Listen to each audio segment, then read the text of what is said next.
Bonsoir Fabrice Epelboin. Bonsoir. Vous êtes entrepreneur, cofondateur de Yogosha, j'espère que je le dis bien. C'est une start-up à la croisée, on va dire, de la sécurité informatique et de l'économie collaborative. Vous êtes aussi enseignant à Sciences Po et donc spécialiste du numérique. Concrètement, est-ce réalisable ce que veut imposer l'Assemblée nationale, c'est-à-dire ce contrôle parental sur les réseaux sociaux ? Dans l'absolu, ça pourrait être réalisable. Il existe une procédure qui est tout à fait légale pour vérifier l'identité et donc l'âge d'un individu. Elle est pratiquée par l'industrie bancaire. Ça s'appelle un KYC, Know Your Customer.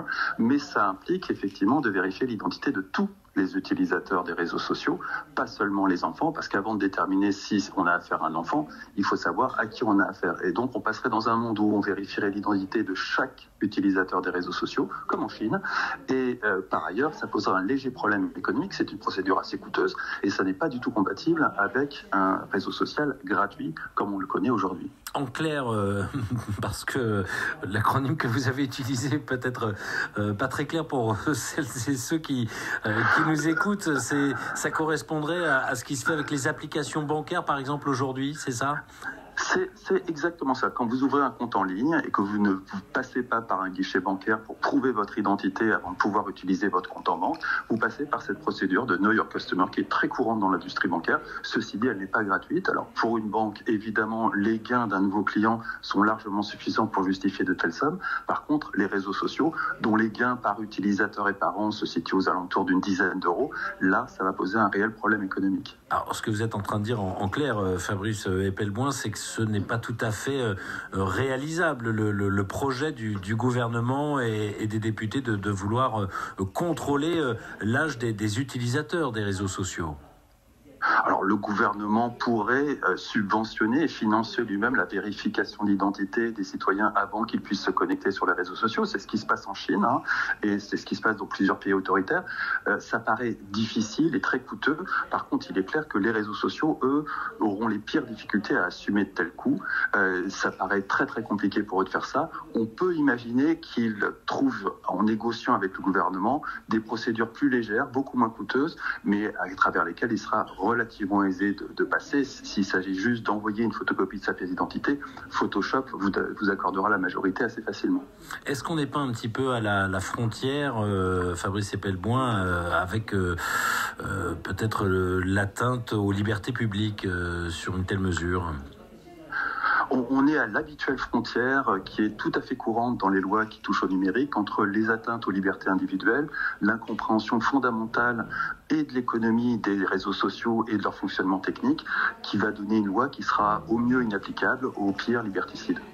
On voit aussi cette défiance à l'égard des réseaux sociaux qui se multiplient, notamment d'ailleurs à l'égard de TikTok, puisqu'on voit de nombreux gouvernements, de nombreuses institutions qui demandent à leurs membres de supprimer l'application chinoise. Comment également résoudre cet éventuel problème pour l'application mise en cause ?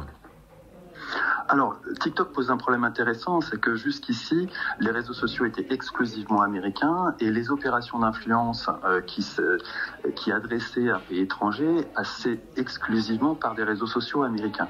Le fait que TikTok bouleverse cette mainmise des États-Unis et fasse entrer un nouvel acteur géopolitique dans le jeu oblige en fait tout le monde à regarder les choses en face et avant tout à regarder ce qu'il s'est réellement passé ces 15 dernières années avec les réseaux sociaux américains qui ont eu un impact phénoménal sur la culture européenne à travers l'importation d'une multitude de courants politiques qui sont passés tous par les réseaux sociaux.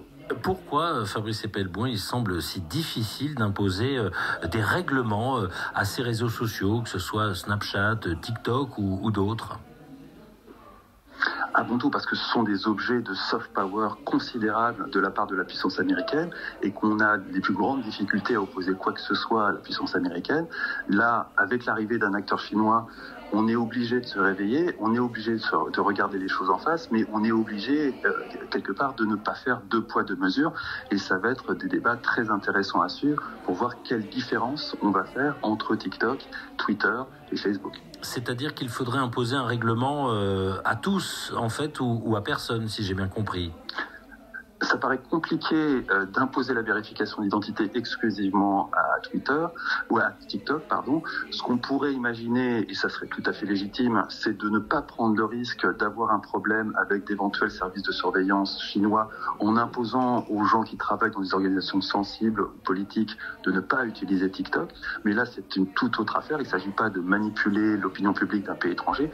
Il s'agit de pirater par l'intermédiaire d'une application qui semble anodine les téléphones de certaines cibles particulières. On est dans un tout autre cas de figure que celle classique qui jusqu'ici était courante de l'influence à travers les réseaux sociaux. Et puis dernière difficulté quand même, Fabrice Epelbaum, on a du mal à contrôler également le contenu diffusé par ces différents réseaux sociaux. Ça paraît difficile d'avoir la main.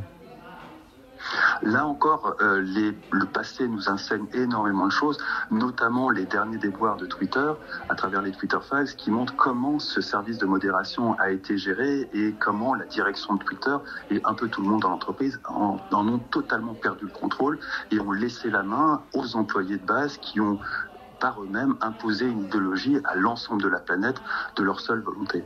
Ouais, donc un casse-tête qui est encore loin d'être résolu pour résumer. Merci beaucoup Fabrice Epelbaum pour vos explications, entrepreneur enseignant à Sciences Po et spécialiste du numérique.